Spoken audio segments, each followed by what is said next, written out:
Hey everybody, it's Bust with Battles with Bust number 140, and today we're going to be doing battle with Poppy Galio Jarvan. And so, this is our first video of the 313 patch. The patch just happened to where Bard and Alawi, Kaisa caught some nerfs, things like Frozen Thralls caught nerfs, Winding Light caught a nerf, and then a handful of cards got boosted just a little bit. And so, in terms of the new cards, the only thing that we'll be adding to the deck here is the addition of Battle Bonds. And so, this was just changed from being a slow spell to a burst spell, which should make all the difference in the world. Now, I think this does cost 1 more mana. I think it used to cost 4, now it costs 5. I didn't quite realize that, but I think at burst speed, this is still going to be quite good, especially if you want to compare it in the context of back-to-back, to where back-to-back sees reasonable play at 6, but the bonuses aren't permanent.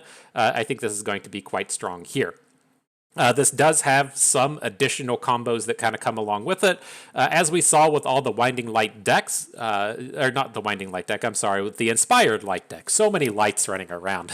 With the Inspired Light decks is to where you would get a full board of 6 units, but then you couldn't add a 7th to the board because that's the way the game works. It was always nice having cards like Inspired Light that would let you put more stats on the board even though you don't have the space for them in terms of a unit. And so this is a deck that can very easily fill out the board. I think the Battle Bonds will place nicely in those terms, but it's something that's also good with all of the challengers. It's good with all of our open attacks. You can use it to boost Poppy if she missed out on an upgrade somewhere, or if you need Poppy to, say, upgrade your Vanguard Bannerman, or if you played the Bannerman before Poppy. Lots of opportunities for her to actually grow with the use of Battle Bonds. And so the only other Targon-based cards we'll be playing in here are Esmith. Esmith is still incredibly powerful, even outside of the Bard shell.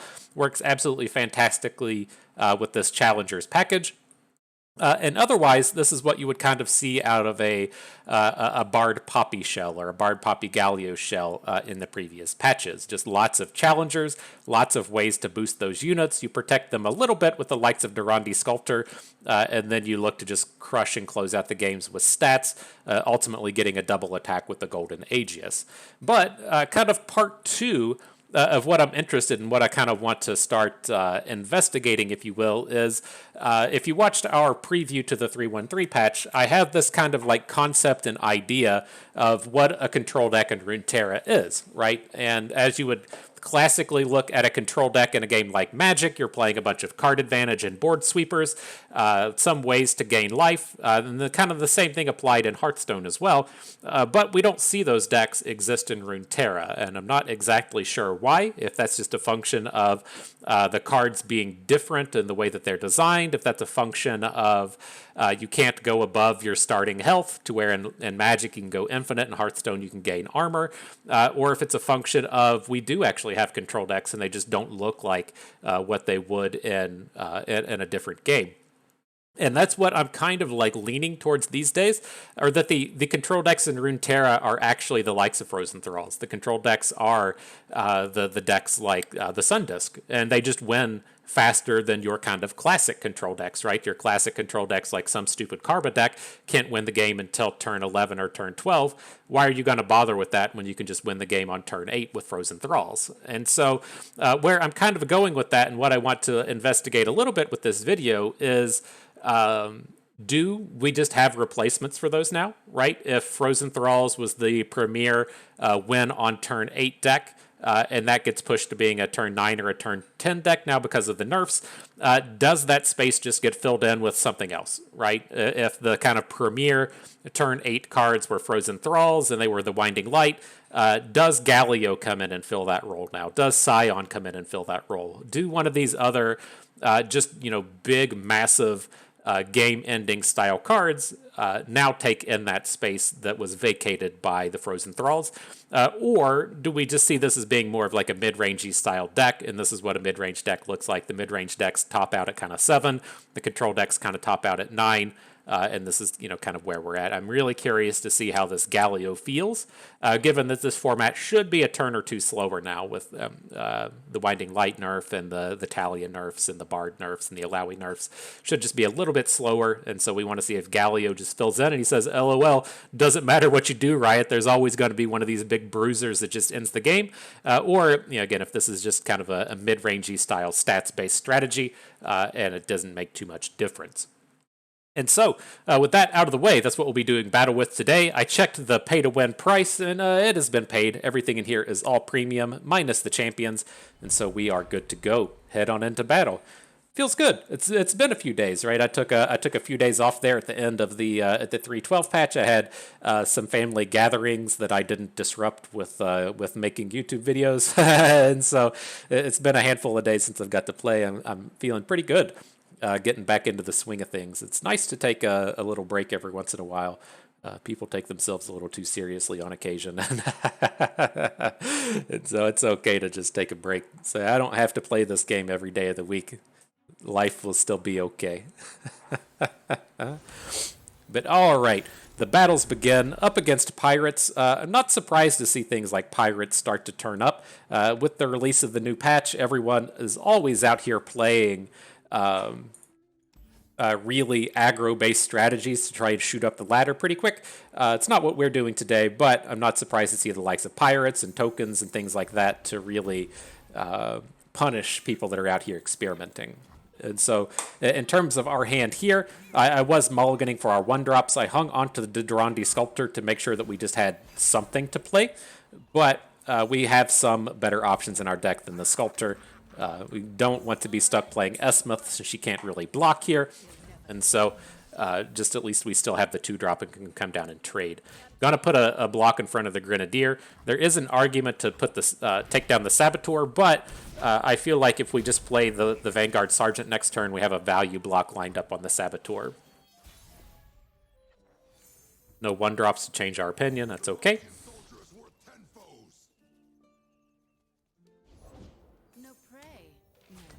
Cool. He never blocks this. He's not trading out his misfortune.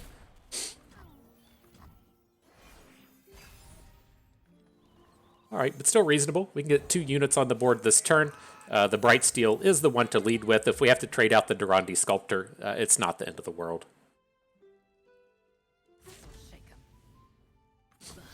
All right, no misfortunes coming at us. So we're going to lose our Vanguard Sergeant either way. Let's at least make the block that preserves... Or I'm sorry, we're going to lose our Bright Steel either way. Let's make the block that preserves our Vanguard Sergeant so we can still use him in the future. Could really use a Challenger.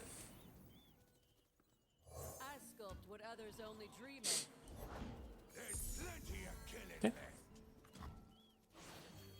All right, so what are we going to do this turn? Oh, we picked up the Fleet Feather Tracker. Okay, I was going to say, do we want to play a Esmuth and a Vanguard Sergeant, or do we just want to go with the Bannerman for the stats? But the Fleet Feather Tracker coming on board makes this a pretty easy Bannerman.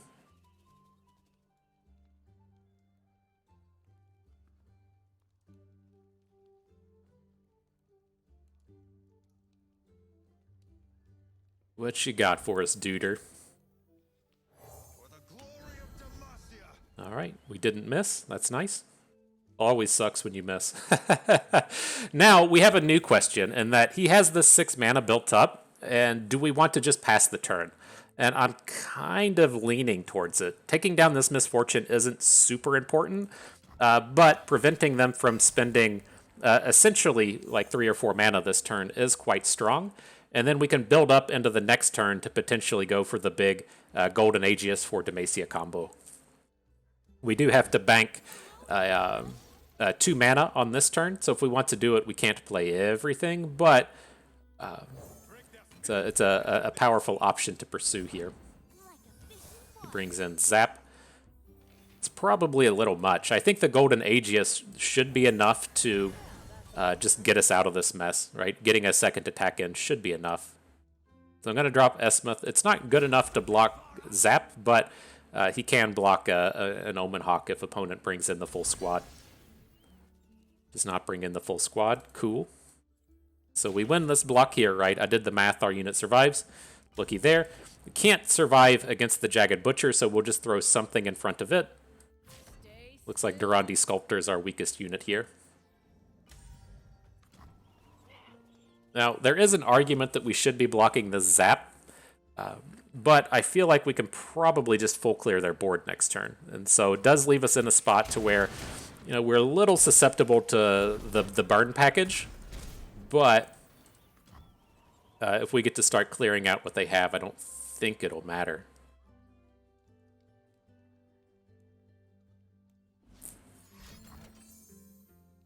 Wow. Okay.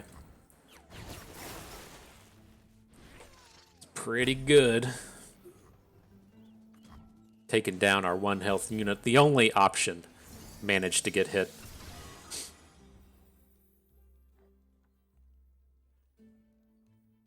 Alright, well, we can play the Swiftwing Assault and then still pick up the 1-cost unit. I'm looking to still follow this up with a Golden Aegis. I'm not going to go for the Aegis for Demacia. I think just clearing out their board here is going to be enough.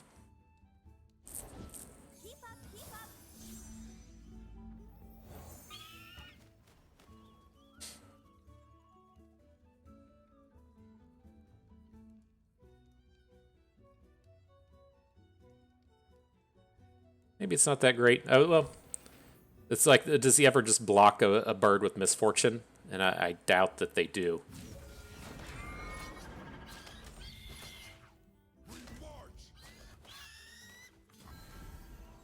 So this might slow us down in terms of, like, we may not actually want to Golden Aegis this turn, but we're getting to clear out his 2 elusives. These are the actual scary units. If he drops the Mirai Warden in front of the Sergeant, the Omen Hawk in front of the Fleet Feather Tracker, I'm pretty okay with that outcome.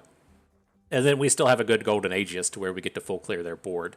And then if we decide, this kind of sucks, this board's not that good, we can look to do the combo next turn. I think we're still pretty well set up to do it this turn. Have to see if they spend any mana and add any more units to the board, or how they approach this.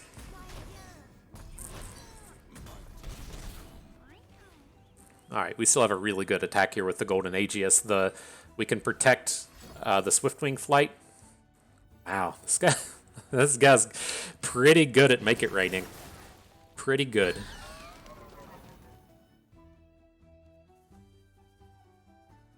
Wow.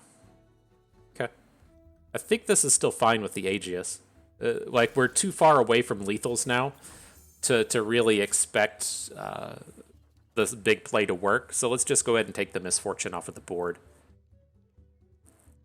She's getting, like, a little scary. She could potentially flip next turn with, like, a quick attack dude. Not quick attack dude, the Buru Commando, whatever he's called, that lets a one-coster strike. Wow. I think this is okay if he's sending removal spells at the tracker, right? I wouldn't suspect a third Make It Rain coming out here, but if he wants to, it would have to be like, well, the typical removal package out of Noxus would say it has to be a Noxus Blast. And if he's wanting to Noxus Blast our bird instead of sending it to face, I think that's pretty decent.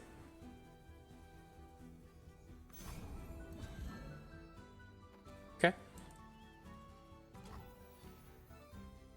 Now, I'm going to boost our bird with Esmuth. We lose out on a point of damage this way, but it lets our Fleet Feather Tracker now come in and block smaller units. Okay.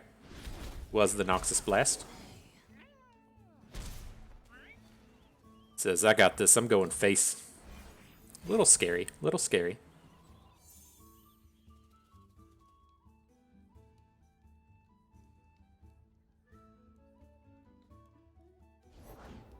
Oh, wow, the third zap. Okay. At least like, I didn't watch his Make It Rains to see if they were Misfortune Make It Rains or if they were the physical one. He's only got the one spell in hand now, so he can lethal us if he drew Noxus Blast. He should be more likely to draw the Blast than the Make It Rains at this point.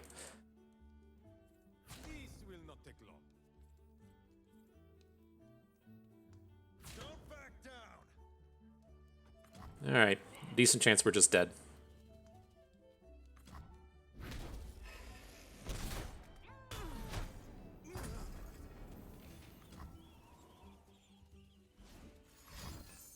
They pick picks up the Make It Rain. Okay, we're still in it. The downside here is we're pretty far away from lethal, right? We can play a 4 Demacia, but even with a unit, we're going to be short. And so, not amped about this board.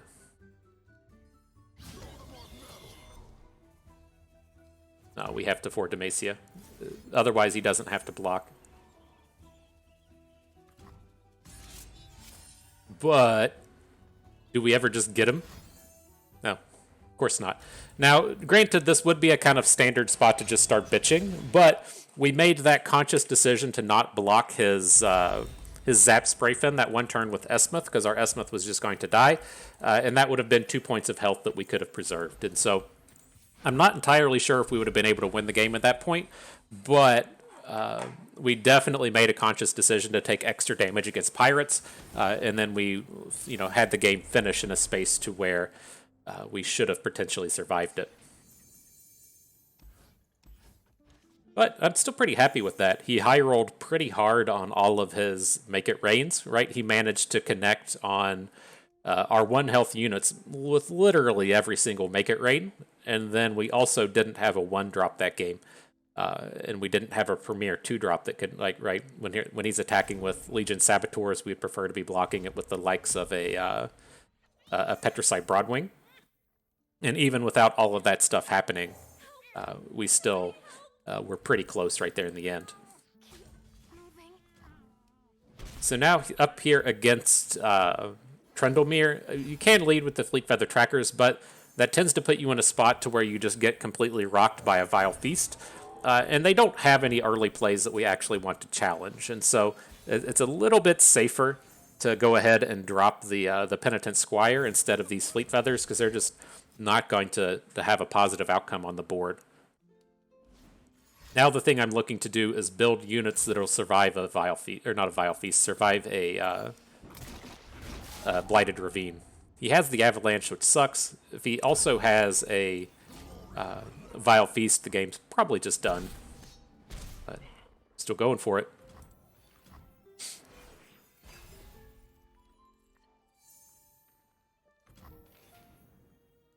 A Demacian soldier is worth 10 foes.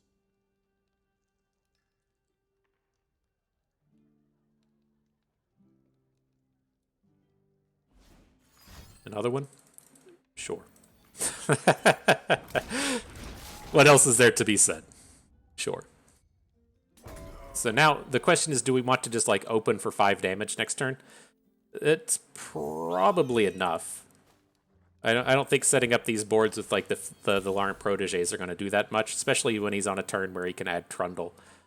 The Swiftwing Flight's kind of interesting, but I think it'll be a decent follow-up after this combat. If he has the Withering Wail, then by all means, congratulations. But I think we're pretty safe from Vile Feast. He's had a lot of opportunities to play it, unless that's the card he's just playing now. And so it should be fairly tough to stop this open attack for damage. And then ideally we can build up to a turn to where we open with 4 Demacia, which would be 2 turns from now.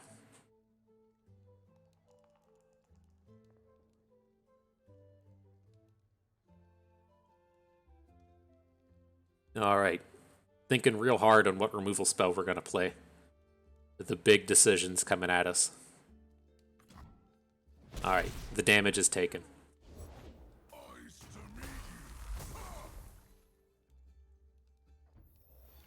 So, if we're going to look to make this play, right, we're going to come back to our turn 7.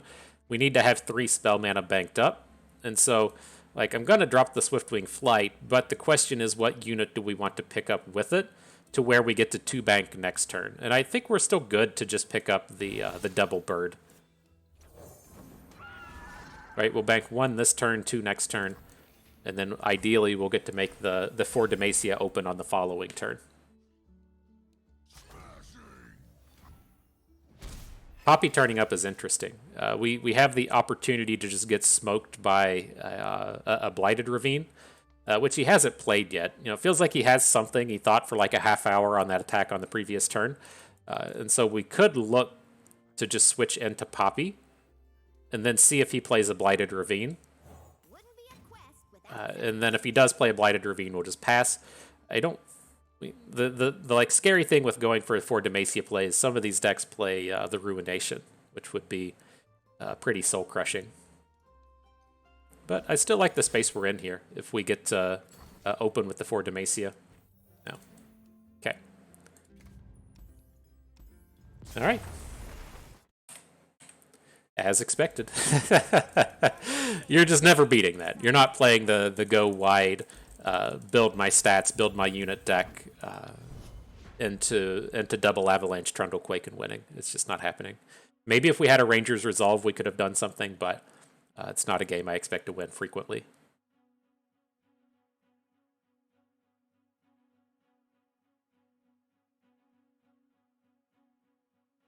All right, on to the next one.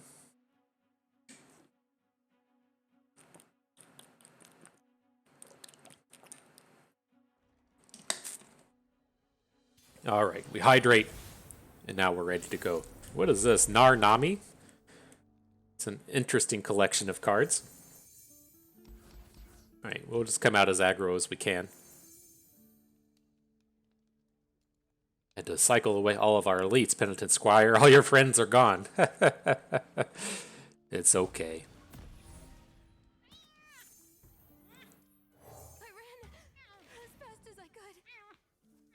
Not exactly the same deal as the previous game, but they're not going to play any 1-drops that I want to trade a Fleet Feather Tracker with, and we can still cycle this to get the good tracker going on turn 3, right? We can play the Durandi Sculptor on 2, we can do Esmuth Fleet Feather Tracker on turn 3, and then we still feel pretty okay with how the board developed, but we didn't have to risk trading our Fleet Feather Tracker for, like, Otterpuss or Omen Hawk or whatever dumb 1-drops they're playing.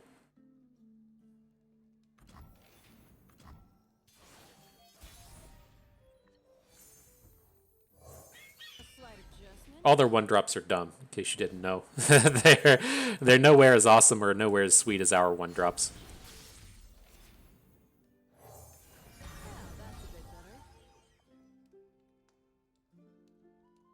Right, well, I don't know if you call that a low roll or a high roll when he when he double troubles into the 1/1s, but he did double trouble into Jubilant Poro.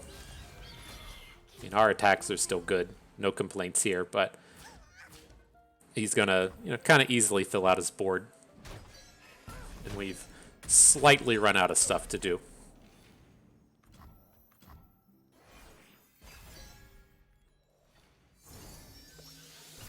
Alright, well, there's some stuff to do.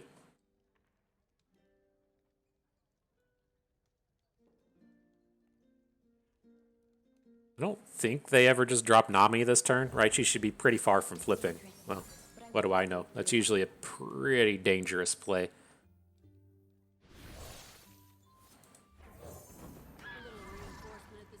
Just pick up the double bird, and then we have a strong challenge into Nami next turn. I guess the worrisome outcome here would be if they have a Frostbite.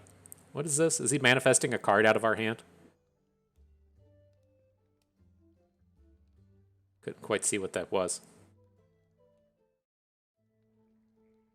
Can't you can't hit the minimize button and then see what the actual card in the middle is.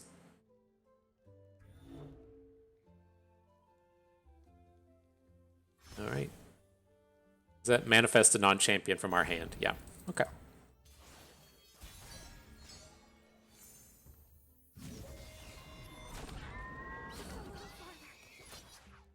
Right. This is the biggest collection of damage that we can deal. I guess, do we want to grow a small unit instead of growing our Swiftwing Flight? Which we probably should.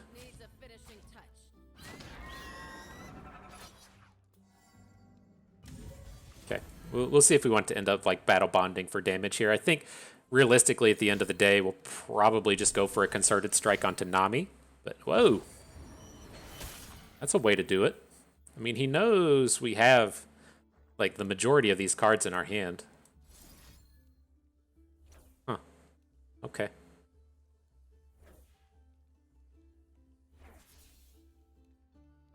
So we could send 7 this way. He didn't see Sharp Sight, right? That was the card that we just drew. My ultimate worry is if we get, like, clever and try and Concerted Strike with Fleet Feather Tracker, and then they have like a Troll Chant, or they have a Frostbite, that they get to double up on their removals on the Fleet Feather Tracker. So I'm going to use our smaller plays, our Durandi Sculptor, our Swiftwing Flight. So if he gives the Fleet Feather Tracker neg2 attack with the Troll Chant, we don't want it to be like neg2 from the Troll Chant, then neg2 again on the actual physical strike. Okay, so he's going to kill the Fleet Feather Tracker. This is the downside, but I think it's just like way more common for them to actually have something like Troll Chant. And if he Troll Chants our unit, then we just completely miss.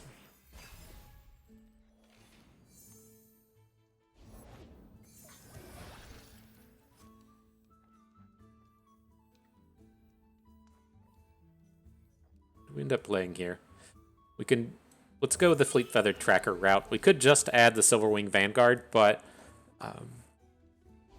this leaves us some options in terms of using Battle Bond.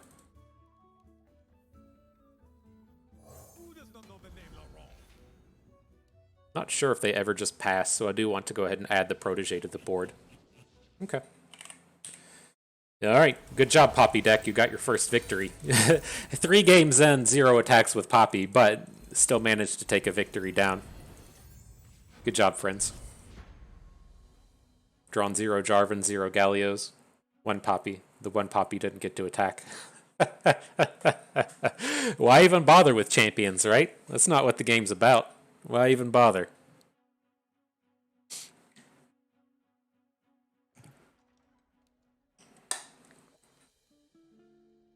All right. Battle number 4 coming at us. You got the deep deck. This is typically not awesome. Their units tend to just be bigger than ours, but we'll give it a go. Hang on to Poppy. She's fairly important here in growing out the boards. And then see how we can respond.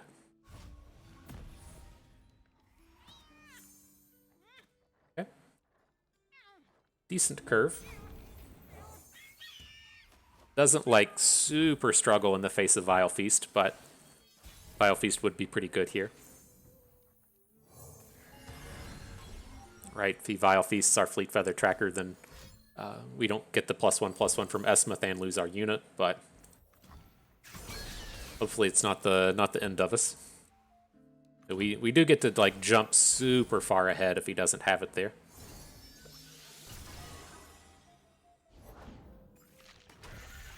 Big boy Jarvan's ready to party. he says, "Give me them stats, friends."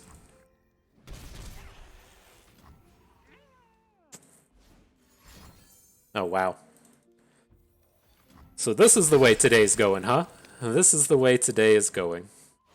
All right. Well, we can at least build in a... we have the 2 spell mana, so we can build into Valor. And then at least have moderately okay attacks here. This is by no means awesome, but... Oh. Well, all right then. I'll let you know when this is awesome. It feels like the answer to that is going to be never. But maybe one day, man. Maybe one day. He's 14 away from deep. Like, ideally we would be taking the Sea Scarab off of the board, but he's pretty far away from deep. And we have to get something going, right? We have to build up some kind of board to where, at least on our next turn, like we can play Poppy, and then the following turn we can open and have Jarvan come down. It's like, have to get something good going. Otherwise, you know, if we run into the next turn with just an Esmuth, we don't get to boost anything. It's just nothing going right in those terms. So go about it this way. He's at Vengeance mana now, which if he Vengeances Poppy, it's not the end of the world. She gets to still summon in the Jarvan on attack.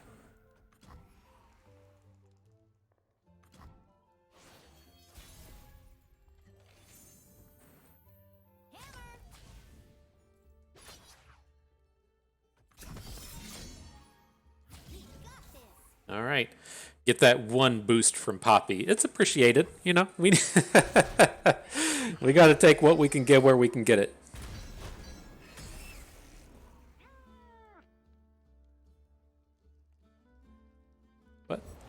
things turn around reasonably well if we can pick up a rally, right? We have a pretty powerful Poppy attack. We can still grow out the board here a little bit. An opponent doesn't have too much going on, and so he's still, let's see, 3 away from deep, but he doesn't have any units on the board. Daddy Galio turning up to do Galio things.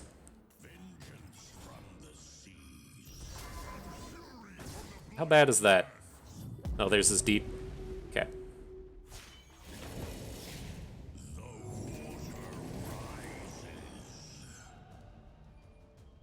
So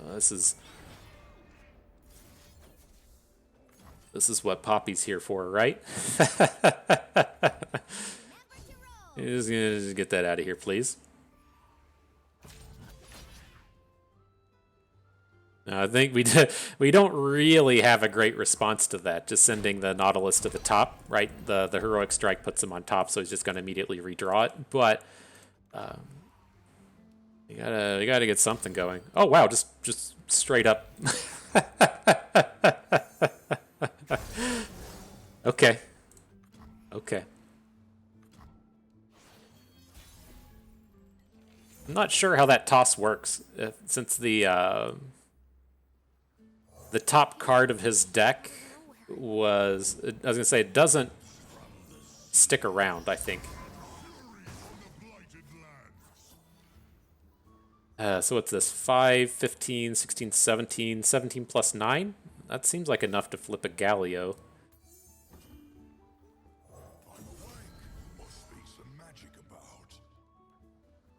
Oh, it's not. It's a little bit short. Whoops.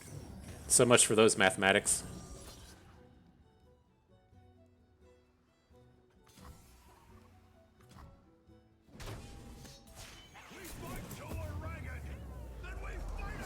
All right, Jarvan, fight till you're ragged and then fight again. Let's see if we can stall this out just a little bit. Like if we get to throw a Jarvan in front of his, well, ideally we'll get the Cataclysm as Nautilus and then block Nautilus with Jarvan. Still gives us the opportunities to win even with this Maokai flip happening. But we'll see if he just opens or not.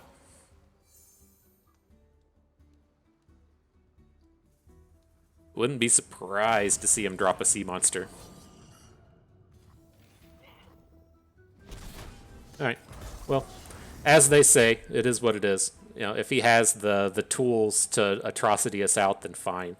But we have to get something going, and blocking Nautilus isn't that something. And so, you know, if we want to Cataclysm this turn, try and take Maokai down to remove a blocker, we can leave the Nautilus on board. Where does that get us in terms of mana? We can spend 6.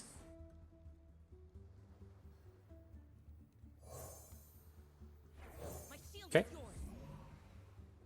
I get that using the challenge with Jarvan into something does give him barrier, but I want to just get these units down. Oh boy, and we missed. This this is the way today is, huh? This is the way today is. I get you. I see. So we're just not going to have the stats to close out the game. Can try and take down Nautilus.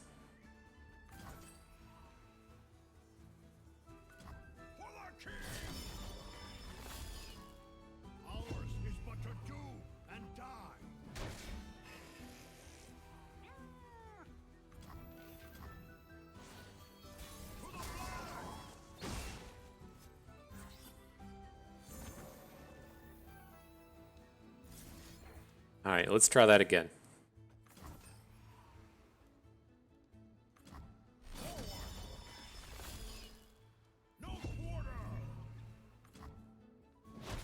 All right, so that's been removed. Cool. Now, let's see if we can get a big enough board to do something relevant. Doesn't look like we can. We messed that up. Playing that that Brightsteel was leaving us short of a mana now. Maybe we should have taken him in. All right, well, these games have been brutal today. Wow. I know that that's not a good matchup, but man, the way that a lot of these games have sequenced has been pretty painful. This is I was hoping to have a much more valiant return from the 3 or 4 day hiatus, but people just got it all today, man.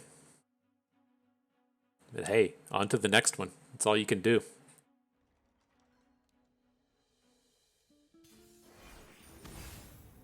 All right, Trundlemere again. I'm curious how popular this is going to be. Like it's like as the new patch comes out, you're allowed to go like LOL.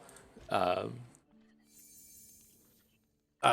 going to play pirates, and this is a lot of cards that really prey on pirates. It's like it's just strange to me that like I get that decks like Trundlemere really had trouble with Talia Lysandra, but it seems like this has just been a strange way of a strange collection of games.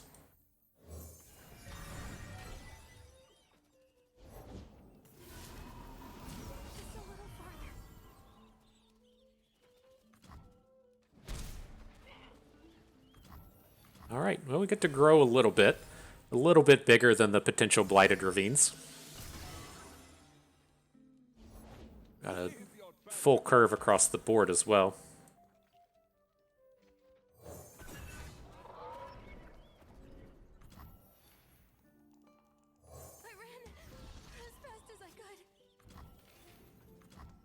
Hi, Bannerman, are you going to hit this time?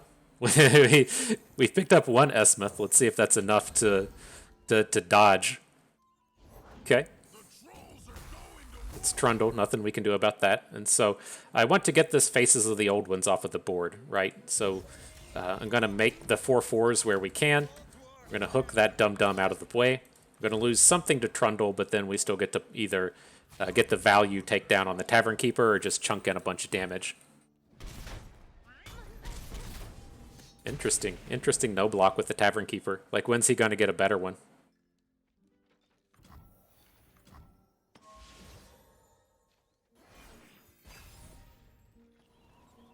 All right. I was like, what space do we find ourselves in now? Or can we do a double Battle Bonds next turn? We'd be a little bit short on mana for that kind of shenanigan. So let's just drop a banner. Drop the Banner Man. Get ready for battle.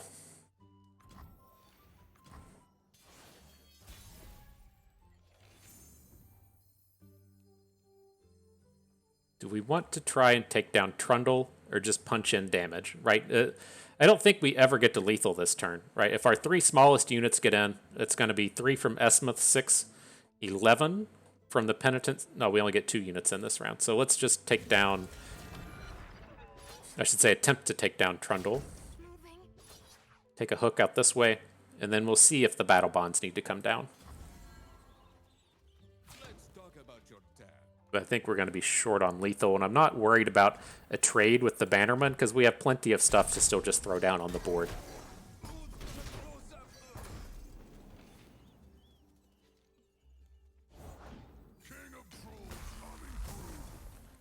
Trundle Part 2, sure.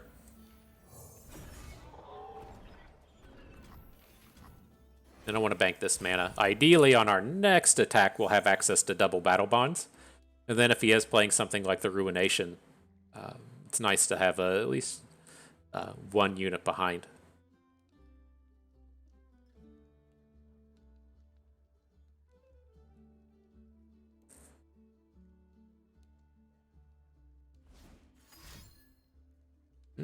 Interesting. That makes me feel a little bit safer. All right, I think we're fine.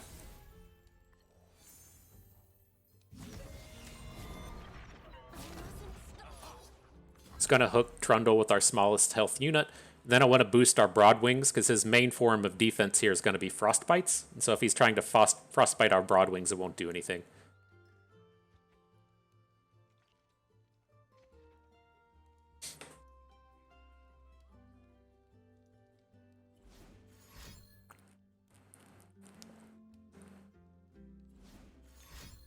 See if he's going to drop that 5 mana Harsh Winds on us.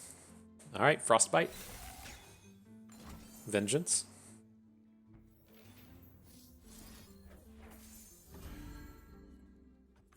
Neg 12. We still got 4 damage backup behind if we need it, so I think we'll be fine.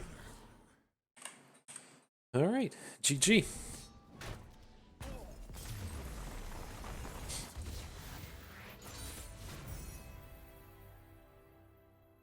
Victory for Bust. Forgot what that felt like. Y'all remember what it felt like to win a game? I sure don't. I sure don't. Alright, Heimerdinger Jace. Is this the world that we're going to see ourselves falling into, where everyone just plays Shadow Isles now? Such a shitty world. I hope that isn't it. It does not sound like a place I want to live in. But same deal as before. We're not going to pick up a banner off the Squire here. That's okay. But for the most part, if they play small units here, I don't want to just be taking the trade. And then we have the follow-up with the Fleet Feather Tracker Esmith turn 2 turns from now.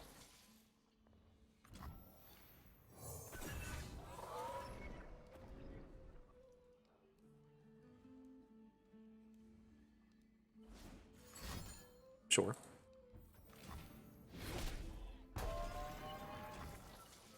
The thing that kind of play entails is that they don't have a 6-mana play now, right? If they want to play a Shock Blast this turn, they can't. If they want to activate their tech things, they can't. Gives us a lot of strength coming into this turn. Seems like he might have a Mystic Shot here, but if he doesn't, we're going to be off to the races. Okay. Vile Feast, not as bad as Mystic Shot. Everybody's playing the fucking Vile Feast today, man. This is brutal.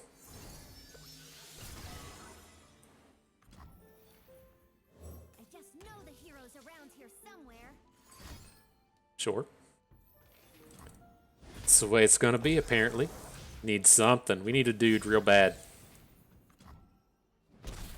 We can play every dude in our deck, except for the Galios, so hopefully we'll get a decent opportunity. Oh.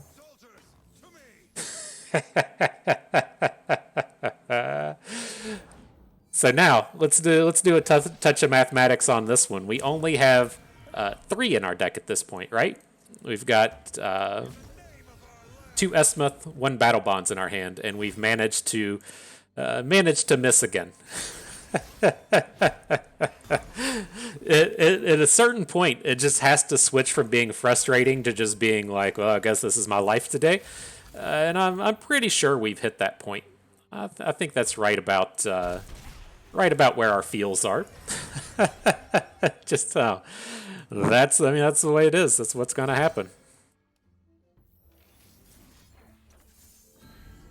All right, take that counterspell, Shock Blast.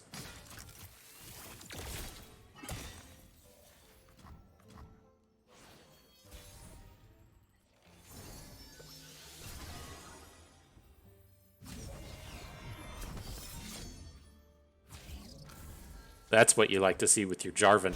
Taking down the Spiderlings. Feels pretty good. Feels pretty good. Can't stop a Vengeance, so I'm not that worried about it. And then if we get to protect him a little bit with Sharp Sight, I'll feel okay. Nope. Third beam. Sure.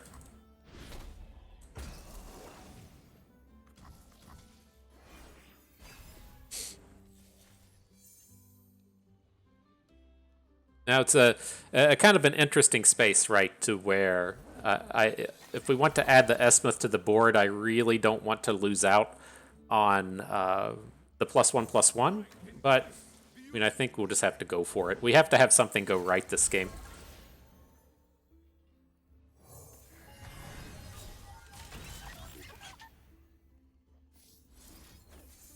This is a little scary. What the fuck? Why does it put a Poppy on the board? Oh, this is my bad, though. I thought we were going to be able to take one of these things down. And I was incorrect. We can try and hook it down next turn, but it doesn't seem like he's had a Mystic Shot up to this point. He's already played 2 Vile Feasts, so hopefully it would be okay. My shield is yours.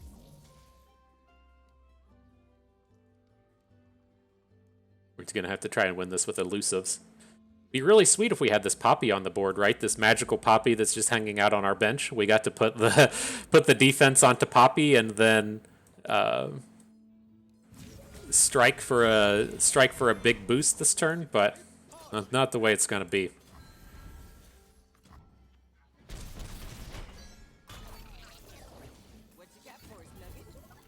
Okay. And Jace.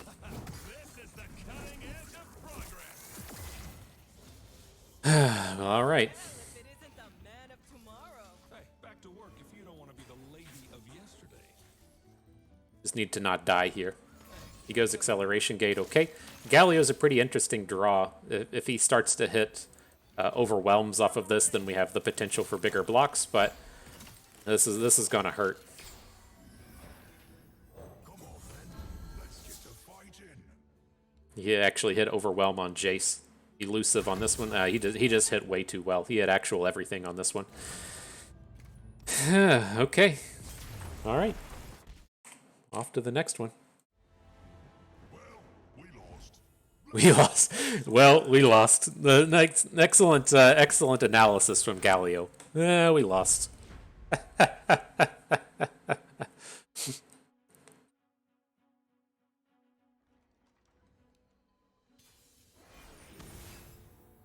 Okay, what is this? It's gonna be like the Elusives and Atrocity deck? That's weird. I'll hang on to the Sharp Sight because we're up against Teemo. I don't think this is gonna actually be a Teemo deck, but we'll take the protection. This looks like whenever I see Tristana Shadow Isles, this is something where they're typically trying to make a gigantic Tristana and then gonna throw her at you with Atrocity. There's been different flavors of this to where instead of using Atrocity, you'll just try to give her Elusive. The Elusive path really got knocked into the ground because everyone just plays Esmuth now. But I think that's probably what this deck is trying to pull off.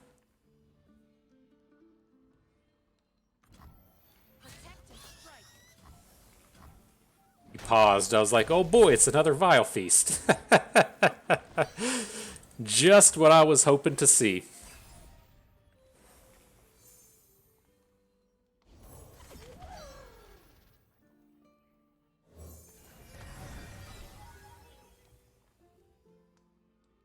Alright, so if he comes in with the Alcat, I'm fine to trade it with the Bright Steel. We don't have, even with some growth next turn, we don't have a way to stop the Alcat, so I think this is okay.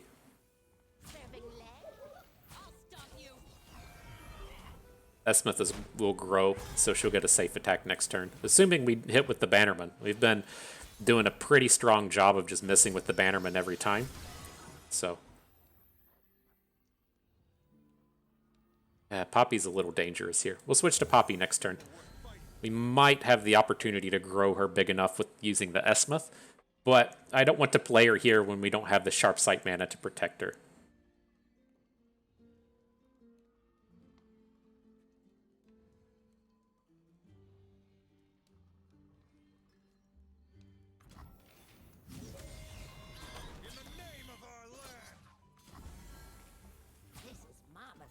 Okay.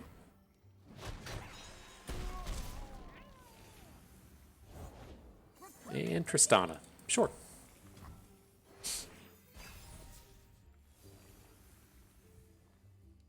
Alright, Daddy Jarvan comes to party. I can get behind this. And I take one. I just know the heroes around here somewhere. The darkness cometh. On it and on 'em. Alright. I don't think we can just take a giant Tristana hit. She's just a little bit too strong here. So we'll take her down. Now the question is, do we want to make like a Sharp Sight play that can survive through the Massive Burden? And I think it's okay. Right? We can Sharp Sight Poppy, throw her in front of the Bass. If she gets hit with a... Well, I guess that would be pretty bad if she got hit with the Pokey Stick, and he's got the Pokey Stick mana here. So let's just take the 5 hit. Then we can open next turn with Jarvan. Jarvan will take down Tristana. Hopefully that leaves us in a reasonable enough spot.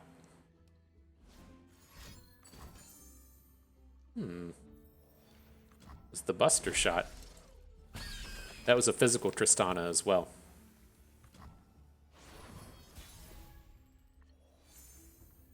Well, got to attack. We're going to lose Poppy to the 4-1, but we get his Tristana off the board. Get the chance to grow a little bit. Life's always about growing, right? Right. Oh, I forgot. She doubled up. It was protected from the Bass. Student of Tempest style. This guy always have Impact 3? Seems like he's gotten some extra impact since the days of old.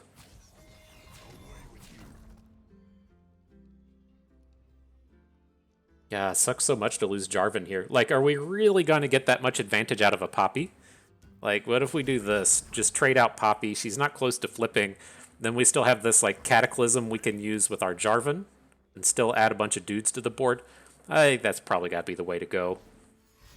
And if he has, like, combat tricks to kill our Jarvan, fine. We still get to, you know, repopulate a little bit. All right, GG. Risu had so much impact, though. All right, at any rate, on to our final battle. Let's jump on in and see how it goes.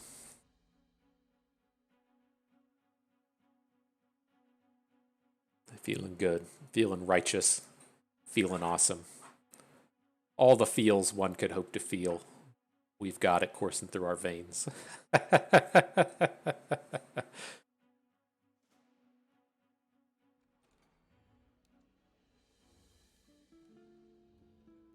It's going to be a Vile Feast deck. I can't wait to find out. Looks like the game might just break. There we go. Hell yeah, it looks like a Vile Feast deck. Just what I was hoping to see. All right. Well, I'm going to hang on to this Ranger's Resolve. This seems like the kind of guy that's going to want to play things like Withering Whale. And I wouldn't be surprised to see it coming out of this Karma deck. That's the way that their removal package typically goes. Still not entirely convinced the game's working here, but looks like something's happening. We're just you gotta figure the kind of person that wants to play a wants to play a Karma Thresh deck probably plays chess by themselves on the weekend, and so gotta stop and think about that opener for a long time. All right, not bad. I'm not entirely certain what their unit suite is going to look like. If he plays something like Eye of the Dragon, that would have been fairly unfortunate, but we can still try and build around it. Just like in these previous games, right? We've had these opportunities to drop the Fleet Feather Tracker and Esmith in the same turn, and this hand kind of worked out a little bit awkwardly in that sense. Laurent Protege here to save the day. Break their spirits and their swords.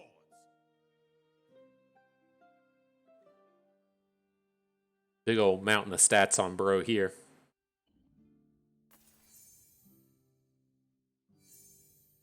Interesting.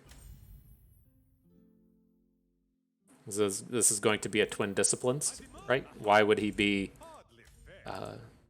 well, I guess he might just want to get Esmith off the board, but it seems awful spewy with the Eye of the Dragon down. Okay. I guess that worked out.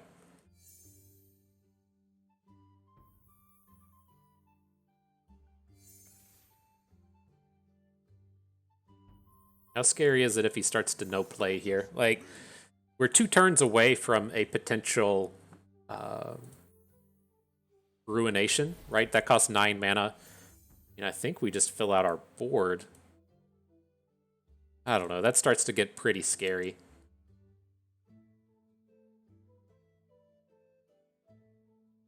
It's like, are we doing enough with just, like, hooking the spider for 3 and then getting in for 7? You call this a fight? Aha! Probably okay. This lets him, like, play Thresh this turn. Then we get to add Laurent Protege and 2-bank. I think that's fine. Then we're going to try and come back and just build up to a big Golden Aegis turn. Like, his hooks with Thresh here aren't that good.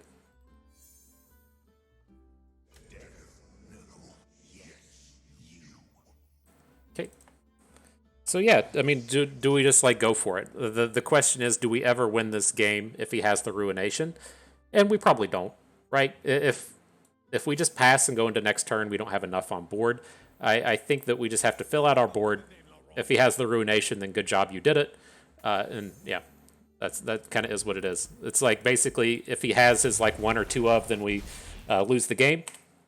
And if he doesn't have his one or two of, then we win the game. And so I think that was a fair play. He had it, and then we just move on and move out. And so it was kind of interesting. I'm curious if this is just kind of like the meta that we're about to walk into, as to where we have to play all of this Shadow Isle shit all of the time, and how much that's been contested by kind of the removal of Lysandra from the format. And I don't think that she's been removed. I think that this is probably a pretty harsh overreaction to Talia catching a nerf, and then also people just liking to play really aggro decks right when the patch hits, because I don't know. I guess the most important thing in life is upgrading from silver to gold, and that's the good time to do it. And so I think it was kind of odd that, out of our 8 games, we played Shadow Isles decks in like 6 of them. I don't think that should be too telling of what we're going to see in like 2 and 3 weeks, or not in 2 and 3 weeks. It'll be a completely different format then, but in like 2 and 3 days, and about the time once the gauntlets roll around. But it's something certainly telling for right now. And so what I kind of wanted to see with this is I still feel pretty good about the concept of using these big late game plays. This deck right here isn't like the best way to go about it. I don't think that this deck was really better by adding the cards we did to it. Like, I feel like if we just cut the Galios and the Jarvans for bards, and then took the battle bonds out for even back-to-backs, then we would still be in a pretty reasonable spot in terms of a deck. It's going to be better than this. I don't feel like the Galio added that much, but I think we were pretty safely getting to the spaces to where we could add Galio to the board. Just this deck wasn't the right way to go about it, given the meta of the games that we played. And so I think it'll be interesting. I still think that decks like we saw there as the last one, right? Decks like Karma aren't good enough. I think if you want to play the control decks, you can say, okay, do you want to play Karma and win the game on like turn 12? Or do you want to play a deck like Talia Lysandra that wins the game on turn 9? They're going to go for the deck that just wins on turn 9, right? I don't feel like Karma is the answer. Now, will things like Trundlemere come back into the format with Feel the Rush? Yeah, like Feel the Rush is in the same space, right? If you're going to win the game on turn 9 with Thralls and win the game on turn 9 with Feel the Rush, then that's kind of a different story. That's a deck I do expect to see kind of come back into the meta, but these things like Karma Thresh are just garbage. I don't expect that to come around, and so it'll be interesting. I'm like really interested in just bringing Scion back out to the party. Everyone knows how much I just love to play Scion and play the Draven Scion deck, and that's probably where we're going to find ourselves once the Gauntlet time rolls around. And so, interesting start. If you haven't had a chance to play yet, then get prepared for the Vile Feasts to come at you, apparently. But,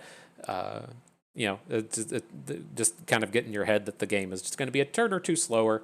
And so those decks are going to have a bit more time to get their action going. But all right, well, that is going to do it for us today. Hope everyone enjoyed the video. I hope you learned how to roll a little low, get hit Vile Feast really high, have a good time while you're at it. Hope you maybe learned a thing or two along the way and had a good time watching. This is Bust, and we thank you for being here.